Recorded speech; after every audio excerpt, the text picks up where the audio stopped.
देशैभर internet सेवा बन्द हुँदै आखिर कसरी चल्छ यो इन्टरनेट सेवा?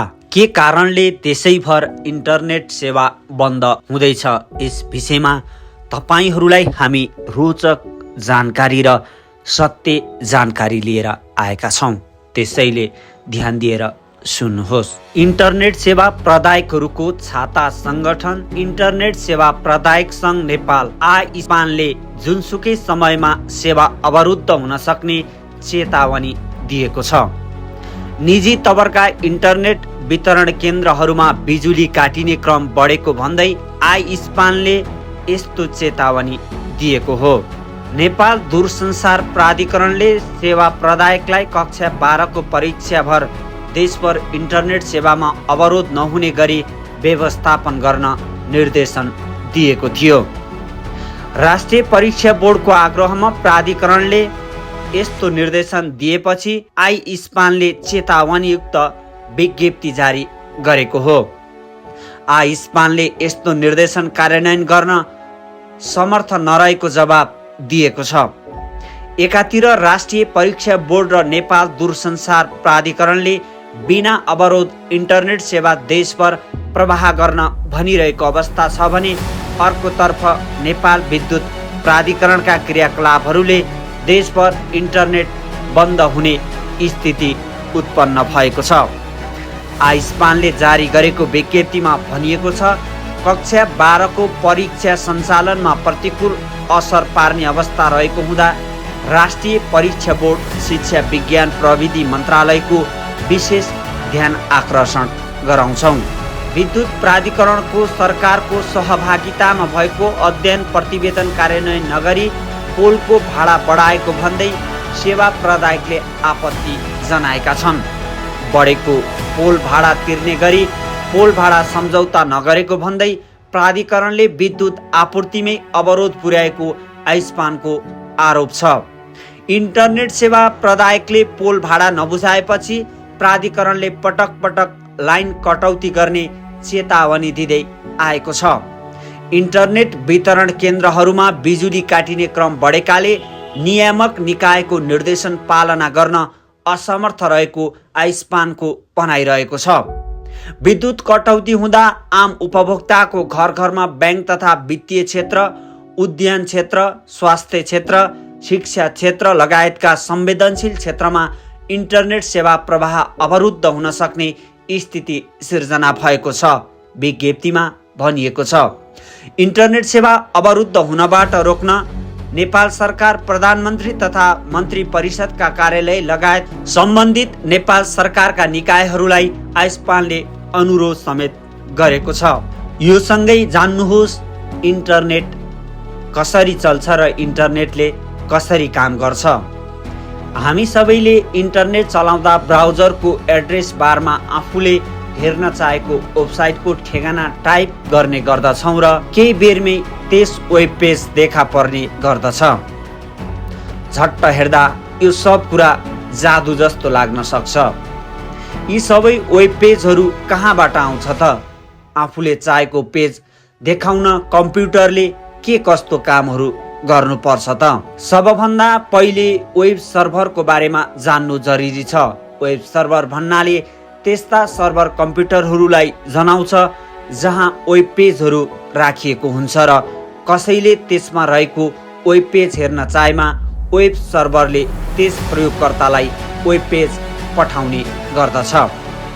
उदाहरणको लागि नेपाली समाचारका वेबसाइट नेपालन्युज.com को वेब सर्भरमा त्यस वेबसाइटका आधारभूत पेजहरू तथा सम्पूर्ण समाचारहरू भण्डारण गरेर राखिएको हुन्छ। यदि कसैले कुनै समाचार हेर्न चाहेमा त्यस वेब सर्भरमा रहेको सफ्टवेयरले त्यस समाचारको पेज प्रदान गर्ने गर्दछ। त्यस्तै गुगल सर्च वेब पेजले प्रयोगकर्ताले मागे अनुरूपको सूचना दिने गर्दछ।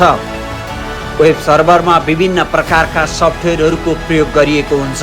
एपाचे नामको सफ्टवेयर अहिले विश्वको प्रमुख वेब सर्भर सफ्टवेयरमा पर्दछ। यसबाहेक अन्य विभिन्न प्रकारका वेब सर्भर सफ्टवेयर पनि प्रयोग गरिएको हुन सक्छ। त्यस्तै यस वेब सर्भरमा राखिने पेजहरू HTML मा हुने गर्दछन्। HTML वेब पेजहरू बनाउने एउटा तरिका हो। यसमा वेब पेजको कोड भन्न सकिन्छ। वेब सर्भरले यिनै वेब पेजको HTML कोड प्रयोगकर्तालाई दिने गर्दछ र प्रयोगकर्ताको ब्राउजरले त्यस कोडमा भएको सूचनालाई बुझिने गरी देखाउने गर्दछ। तर HTML मात्र प्रयोग गर्दा पेजहरू एक रूपमा हुने हुनाले वेब पेजहरूलाई अझ बढी लचिलो तथा प्रयोगकर्ताले चाहे अनुरूप बनाउन PHP, ASP जस्ता अन्य कोडिङ प्रणालीहरूको पनि प्रयोग गरिएको हुन्छ। त्यस्तै वेब सर्भरमा सूचनाहरू भण्डारण गर्नका लागि डेटाबेसहरूको पनि प्रयोग गरिएको हुन्छ। यी सबै प्रणालीको प्रयोग गरेर वेब सर्भरले प्रयोगकर्ताहरूले मागे अनुरूपको सूचना HTML प्रणालीमा दिने गर्दछ। यो त भयो वेब सर्भरले काम गर्ने तरिका। तर ब्राउजरमा टाइप गरेको कुरा वेब सर्भरसम्म कसरी पुग्छ त? वेब पेजको ठेगाना टाइप गरेको केही बेरमै पेज देखा पर्ने भए पनि यस बीचमा धेरै कार्यहरू भएको हुने गर्दछ। हामी सबैलाई थाहा छ कि कम्प्युटरले अङ्कहरू मात्र बुझ्ने गर्दछ र हामीले टाइप गर्ने www.google.com जस्ता ठेगानाहरू कम्प्युटरले सिधै बुझ्ने गर्दैन। कम्प्युटरले इन्टरनेटको ठेगानालाई 4 अङ्कको रूपमा बुझ्ने गर्दछ। जस्तै www.google.com को ठेगाना कम्प्युटरले बुझ्ने भाषामा 74.125.19.99 हो।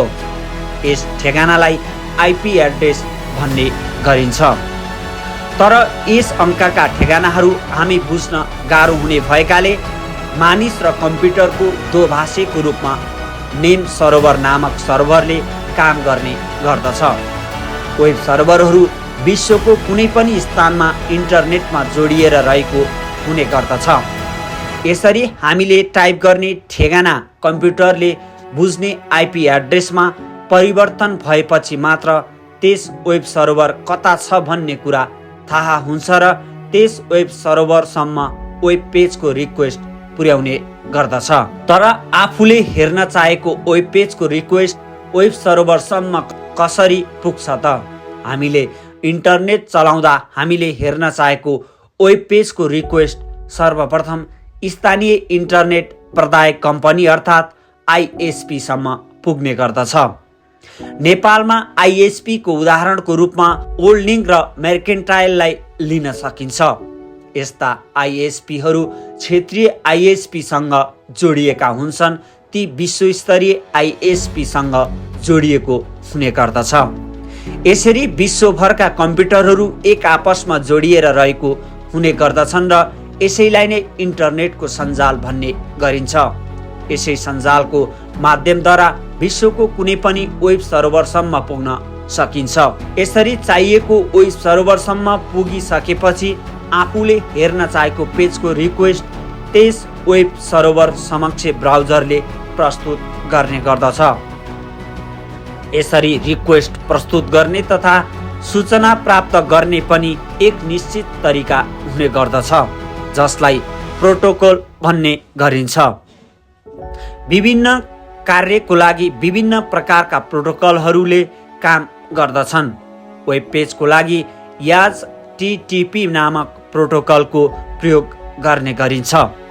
यस प्रोटोकलमा रही वेब सर्भरलाई ब्राउजरले प्रयोगकर्ताले हेर्न चाहेको पेजको माग गर्ने गर्दछ र वेब सर्भरले ब्राउजरलाई उक्त पेज प्रदान गर्ने गर्दछ।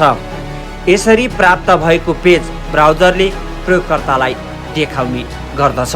आज हामीले प्रस्तुत गर्यौं इन्टरनेटले कसरी काम गर्दछ र देशैभर किन इन्टरनेट सेवा बन्द हुँदैछ भन्ने विषयको जानकारी। यस्तै जानकारी लिन र दिन चाहनुहुन्छ भने खबर बुलेटिन टिभीलाई सब्स्क्राइब गरी साथमा रहेको बेल आइकनलाई पनि थिचेर हामीसँग जोडिन नभुल्नुहोला। जय नेपाल।